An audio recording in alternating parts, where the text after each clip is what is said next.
Okay, so you go from there to LA. Now, why was LA such a, steaming flap? What was making it that way? Well, I don't think it ever was not a steaming flap. I see.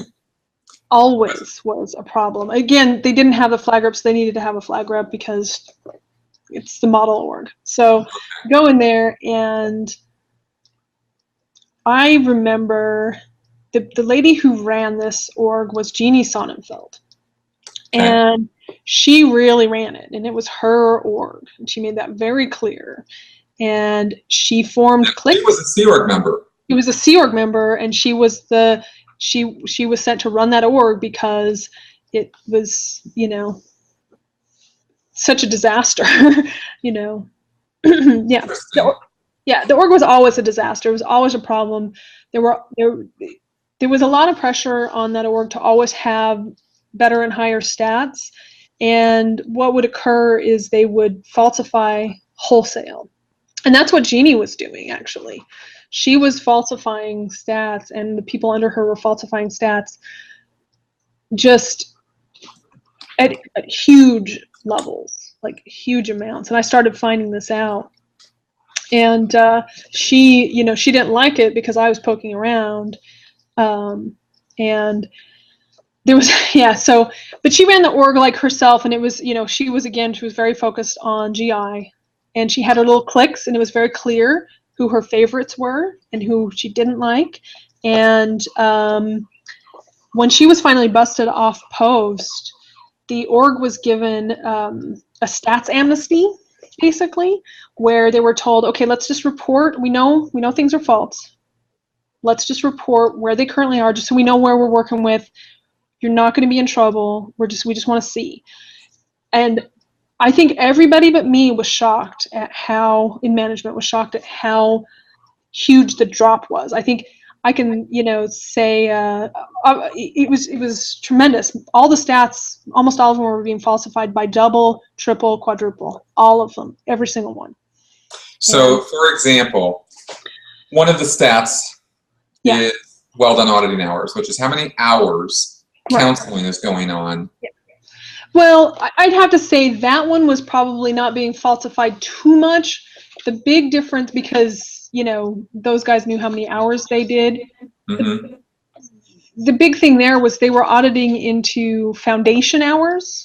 So a lot of the stuff they were doing, a lot of the production they were doing was actually not on their time. It was on foundation time. Okay.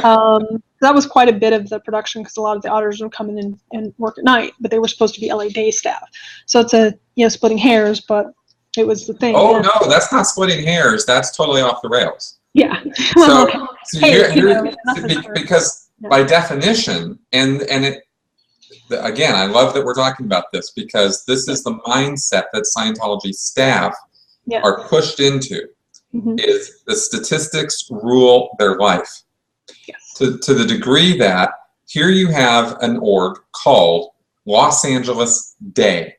Mm-hmm. That organization is supposed to run from 9 to 6, Monday through Friday, and that's its production time. Yep. Yet, people are available for auditing during the evenings and weekends more often than they're available during the day, because people work during the day. Yeah, absolutely. Yeah. So let's take the LA Day auditors and let's have them audit at night. Yeah. Yeah, I never understood why foundation was always so tiny compared to LA Day, and it really was because LA Day was pushing them out of business. They were just pushing completely. And one of the biggest schemes that she had going was someone would do their training up through the level of class 5 auditor or class 4 auditor, right?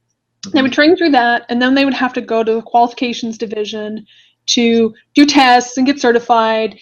And they would have to do, they'd be tested, and they would get what was called a retread or a retrain, depending upon how badly they did, right, on their little review. And they would count when they were doing the retreads or retrain for each level as a full course completion. Right.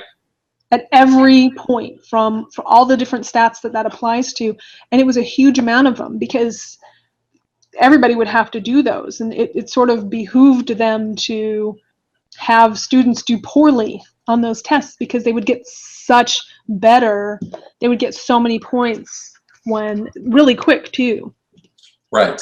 Which again, very important point and very good one, yeah. Which is that the whole purpose for the organization and what it's trying to accomplish or what it's supposed to be accomplishing actually gets pushed totally off the cliff because of the statistical pressure to have a graph on a wall going up, measuring something that isn't even true and isn't even a valid reflection of what the organization is supposed to be doing, but because of the pressure brought to bear, yeah. That is more important than what they're actually doing in the real world. Yeah, absolutely. There were very few new people coming in. Books sold was very low, not many public doing, basic courses and stuff that were not already Scientologists.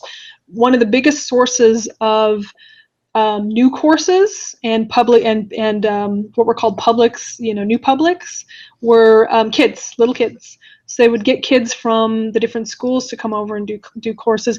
But they also ran this thing where they did seminars. So they would go and get people in for a half an hour seminar that was paid like $5 and count those as full course completions, fully.